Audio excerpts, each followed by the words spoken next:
Bato de la Rosa makukulong na.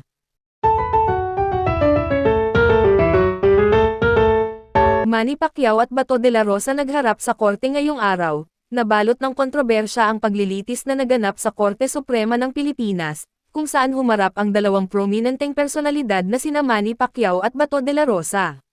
Dumagsa ang mga mamamahayag at taga-suporta upang saksihan ang makasaysayang paglilitis. Nakasuot ng formal na kasuotan, kapansin-pansin ang tensyon sa mukha ni Pacquiao at de la Rosa. Tumahimik ang buong korte nang ayanunsyo ang simula ng pagdinig. Inilahad ng prosekusyon ang mga alegasyon laban sa dalawa. Ayon sa mga saksi, parehong naugnay sina Pacquiao at de la Rosa sa isang maanumalyang transaksyon. Maaaring itinanggi ni Pacquiao ang akusasyon laban sa kanya. Sinabi niyang ang kanyang layunin ay laging maglingkod sa bayan ng may integridad, si de la Rosa naman ay iginiit na ang kanyang ginawa ay para sa seguridad ng bansa.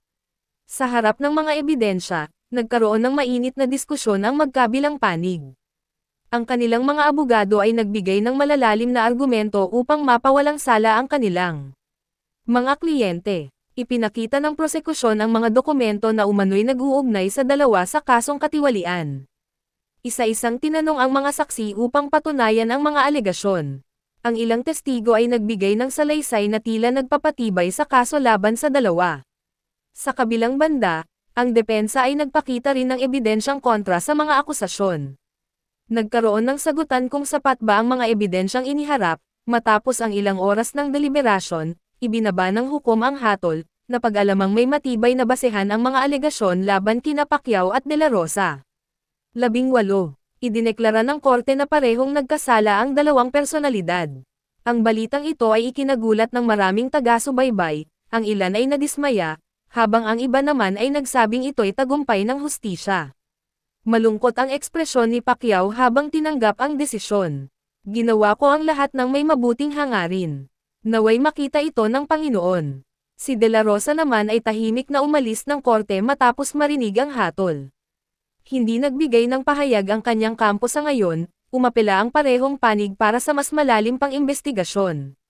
Nagkaroon ng sari-saring opinyon mula sa iba't ibang sektor ng lipunan, ang ilan ay nagpahayag ng pagkadismaya sa desisyon ng korte. May mga naniniwala na ang dalawang akusado ay inosente, subalit marami rin ang nagsabing kailangang managot ang sinumang nagkasala. Nagtrending ang balita sa social media, na may hashtag na #Justisya para kay Manny. Marami ang nagtatanong kung ang proseso ng paglilitis ay patas, ang ilan ay naniniwala na may impluwensyang pulitikal ang desisyon. Naging mahaba at masalimuot ang proseso ng paglilitis, sa kabila ng desisyon, nananatiling hati ang opinyon ng publiko. Patuloy ang panawagan para sa mas mahigpit na pagsunod sa batas. Ang kasong ito ay nagsilbing paalala na ang batas ay dapat pantay-pantay sa lahat. Sa huli, ang hustisya ang mananaig, anuman ang posisyon o estado sa lipunan. Nag-abiso ang kampo ni Pacquiao na maghahain sila ng apela. Si de la Rosa naman ay nagpahayag na handa siyang harapin ang mga kasunod na hakbang sa batas. Ang Korte Suprema ay nanindigan na ang proseso ay alinsunod sa legal na pamantayan. Ang buong bayan ay nag-aabang kung ano ang magiging takbo ng kanilang mga apela. Ang kasong ito ay patunay na ang hustisya ay hindi natutulog at ang lahat ay dapat managot sa batas. Para sa mga susunod na update, manatiling nakatutok.